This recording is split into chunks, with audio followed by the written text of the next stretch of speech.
E aí, pessoal, aqui é o Léo Lins, bem-vindos mais uma vez ao Teoria e Prática do Humor, primeiro podcast sobre os bastidores da piada. Bom, eu separei algumas piadas aqui, para a gente começar com a parte de piadas hoje, de vários comediantes conhecidos, consagrados, alguns já até morreram, de comediantes stand-up, a maioria americanos, e depois a gente vai para uma parte teórica, certo? Então, vamos às piadas aí que eu separei.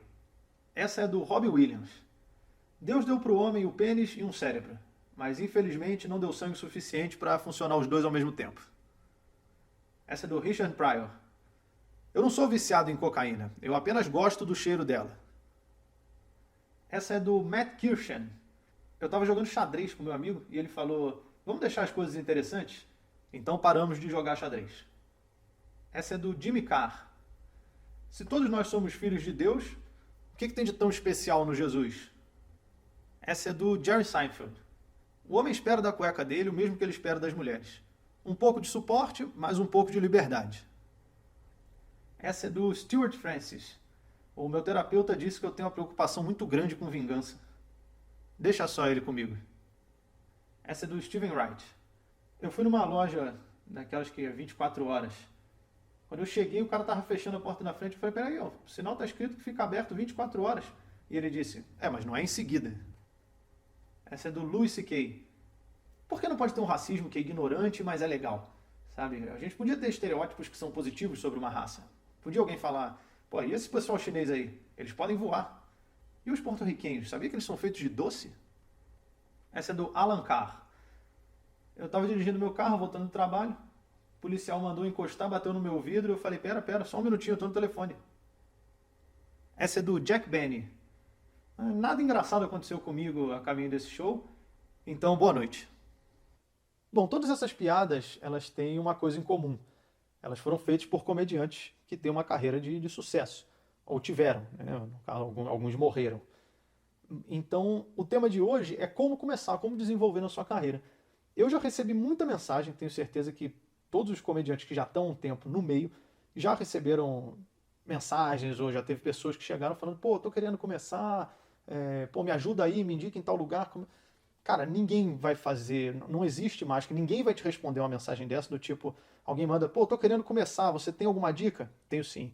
Vai na rua Rio Branco, número 317, segundo andar. Quem chega lá se apresenta, tem sempre uma plateia esperando um comediante subir para contar as piadas e depois a plateia debate melhor o texto dela e daqui 6 meses você... Não existe. Você vai ter que fazer o seu caminho. E a boa notícia é que hoje, eu comecei em 2005, 11 anos atrás. Hoje é mais fácil você começar, porém é mais difícil você se manter. Por quê? Porque tem muita gente. Né? Em 10, 11 anos atrás você tinha, 15 pessoas fazendo stand-up.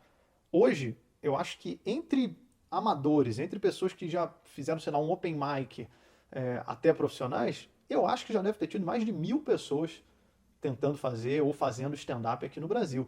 Então, uma coisa é você ser um entre 15 e a outra é ser um entre 1.000. Então, hoje é mais difícil você se manter e conseguir chamar atenção. Você precisa de um diferencial. Tem que ter alguma coisa que te diferencie. Antigamente era mais fácil porque tinha menos gente. Porém, era mais difícil começar, era mais difícil fazer. Eu comecei fazendo, embora seja do Rio, comecei fazendo em Curitiba. E, era muito difícil conseguir show. Eu lembro, hoje eu já vi gente que começou a fazer e às vezes já tem 2, 3, 4, 5 shows numa semana, faz 15 shows num mês. Pra eu fazer 15 shows 10, 11 anos atrás, era uma luta, era uma briga para conseguir isso. Porque eu não tinha como. Então a gente tinha que chegar num bar, convencer o cara, falar com o dono, oferecer o stand-up. Ninguém sabia o que era stand-up, o público não sabia o que era stand-up. Era muito mais difícil. Hoje é mais fácil começar, tem vários shows, você pode entrar em contato com os humoristas, tentar um open mic e tal, mas é mais difícil se manter porque tem muita gente. É claro que isso vai variar de cidade para cidade.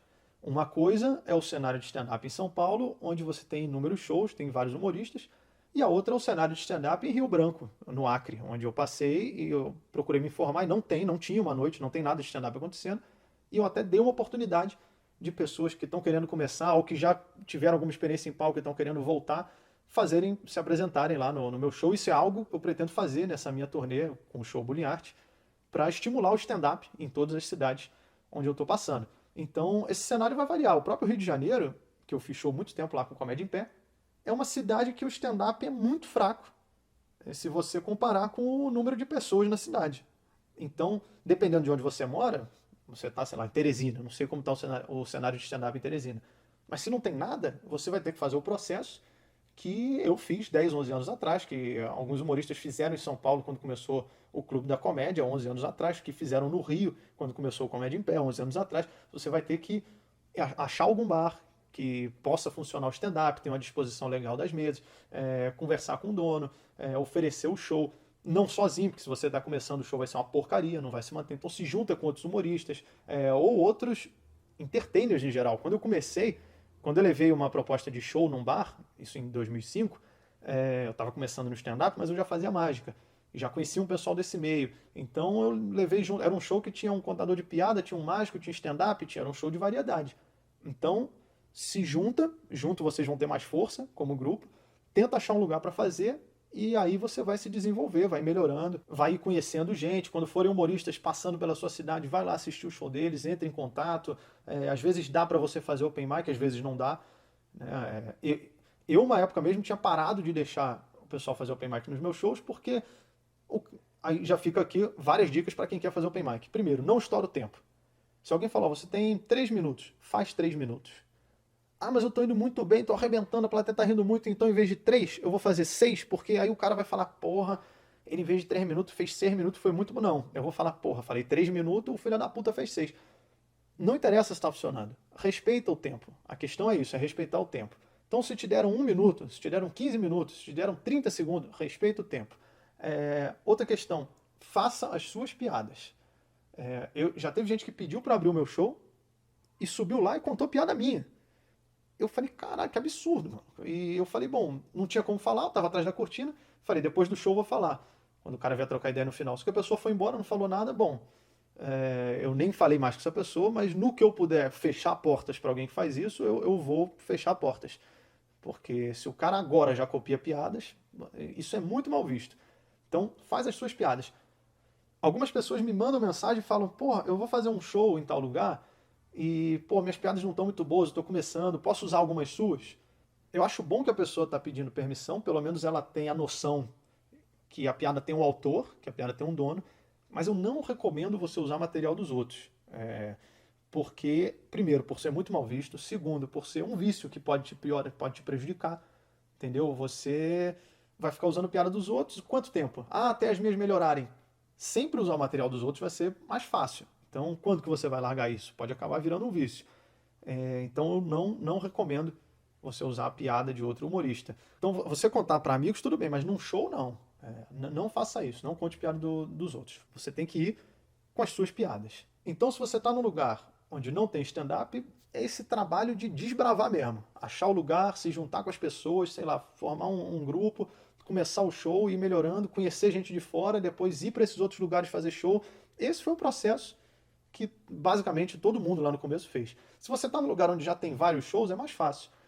Escreve, vai em todos esses shows, tenta conseguir um espaço para se apresentar, fazer o open mic, sempre respeite as regras de tempo, de texto. Se pedirem para mandar o texto, manda. Ah, mas eu já estou fazendo há um ano, não vou mandar meu texto não. Manda o texto, não tem essa. E para você conseguir ter mais destaque, como eu falei, já que hoje tem muita gente, o importante é você ter um diferencial. Isso daí é um tema para um outro episódio, certo? Então, próximas datas da turnê Bolinha Arte, Porto Velho, 6 de agosto, Fortaleza, 19 de agosto, e depois, possivelmente, eu continuo por Nordeste e setembro, se eu não me engano, eu passo também na região centro-oeste do Brasil. É isso, valeu, pessoal!